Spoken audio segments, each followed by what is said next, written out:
hospits, ganyan. Tapos, tinatry nilang ilagay si Tin sa wheelchair. Ako po nanonood lang kasi medyo tulala na ako kasi naisip ko baka patay na siya. Napapanood ko na nadudulas na lang siya, napapaluhod, lumulusot sa wheelchair. Kasi limp na yung body niya eh. Tapos sinasabi ni JP, bakit bumibigat siya? Bakit ang bigat niya? Ayun po. So, nung nagising na po ako, sabi ko, pumunta ako doon, kinuha ko yung legs niya, binan ko yung knees niya, para makaupo siya. Tapos, lalagay ko po yung footrest ng wheelchair, wala po. Medyo nabulabo ko. Bakit po lang wheelchair, footrest? Okay. Tapos, kumuha pa ho kami ng bathrobe para takpan yung katawan niya kasi medyo short nga yung dress niya kasi kita yung panty. Tapos, yun nga, dinala ng security, sumunod si Rom, ako po ni JP, inayos namin yung room kasi sinasabihin na po kaming mag-check out.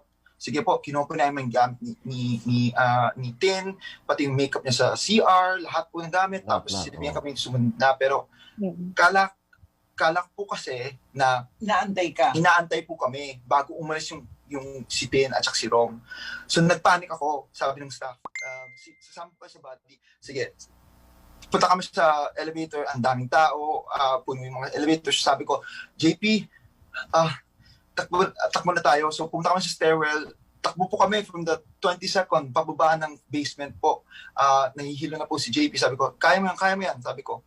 Tapos pagdating po namin doon, nandun po si Romel, nakapupo lang, tulala. Tapos sa katabi po niya yung katawan ni Tin, nakatakip na po ng bathrobe. Kala ko po, patay na po siya, sabi nila. So parang, sabi ko po, bakit walang CPR? Anyway po, later on, yung security, bigla lang narinig ko, sige guys, tulungan niyo ako. Nilabas po niya yung stretcher na pula, nilipat po nila yung katawan ni Tin, tapos pinasok po nila sa isang room. I guess yung clinic po yun. Tapos kami po pinakit po sa lobby para ayusin yung mga bills and everything. Sa mga ilang minutes pa yun, bago nadala sa ospital, mga ilang minutes pa ang kinain. Because of all the processes that Hindi you've ko po done. alam, mga 30 to 45 minutes po. 30 to... Pero rewind ng konti. Rewind because I'm running out of time, Jigo. No? Rewind ng konti. When was the last time na nakita mo na buhay si Tin?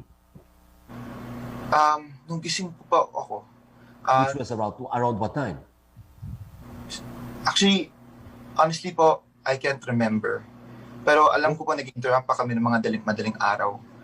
So nung nakita mo siya, ng- buhay na buhay siya, o grumpy siya, lasing na lasing siya, anong last na siya nakitang buhay? At yes po, Ano lasing state po kasi niya? feeling ko po, lasing na rin ako eh.